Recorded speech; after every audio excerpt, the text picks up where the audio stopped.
is now taking on Bernie Sanders, and he's feeling the heat. Bernie is now making mistakes. Let's bring in Heritage Foundation's Kelsey Bolar. Kelsey, great to see you. Bernie claims his government takeover of healthcare is not a government takeover of healthcare. His own legislation with Elizabeth Warren says, yeah, it is. Let's listen to what Bernie has in store for voters. Watch this. On the Medicare for All, one of the provisions we have to pay for it is a 4% tax on income, exempting the first $29,000. But they will be paying, and you got to deal with that. So taxing 30,000 households, or people making 30,000.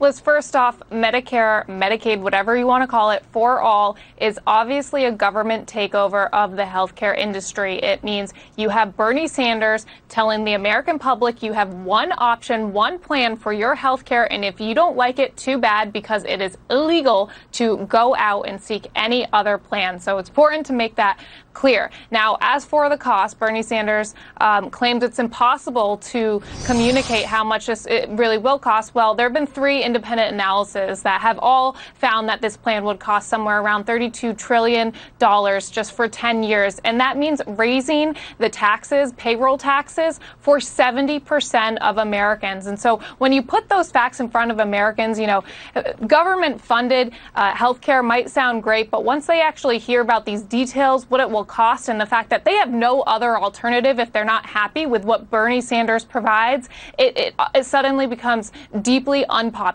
You know, Bernie would get rid of Obamacare, get rid of Medicare, Medicaid, S-CHIP, federal employees' health benefits, military's TRICARE program, benefits under ERISA. We just showed what his own law says.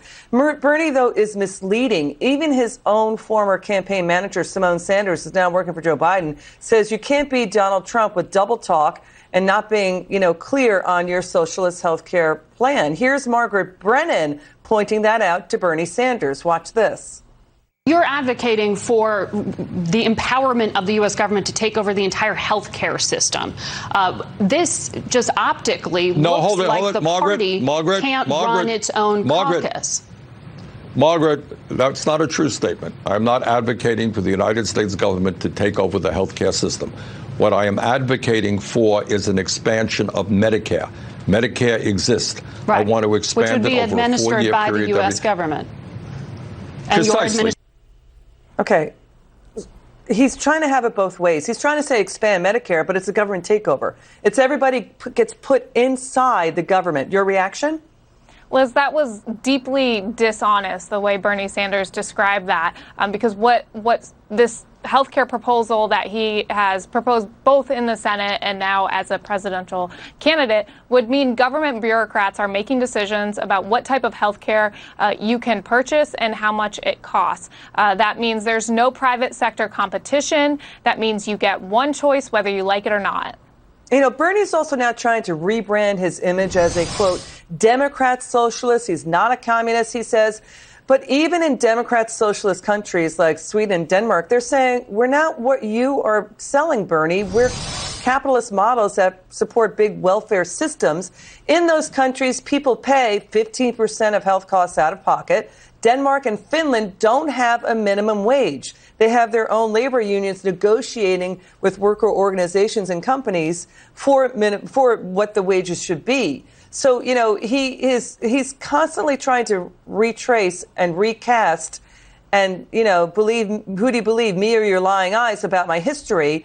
He's also now downplaying. He wanted at one point a government-run maximum wage and tax 100% of income. He's now saying, I never was for that. The documents, the reporting, the newspapers reporting, the media headlines, the media soundbites, it's all there, Kelsey.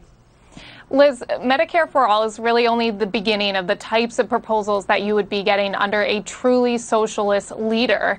And that is why this is a very important election and very important debate between capitalism and socialism, because as you correctly pointed out, Denmark and Sweden are not socialist countries. They have big welfare systems, but they have very free economies, some of the most free economies in the world. And on top of that, for those on the left who express sympathy for those types of welfare systems, well, you need to look at those immigration systems in Denmark and Sweden that come along with it. Kelsey, great to see you. Come back soon. Thank you, Liz. Just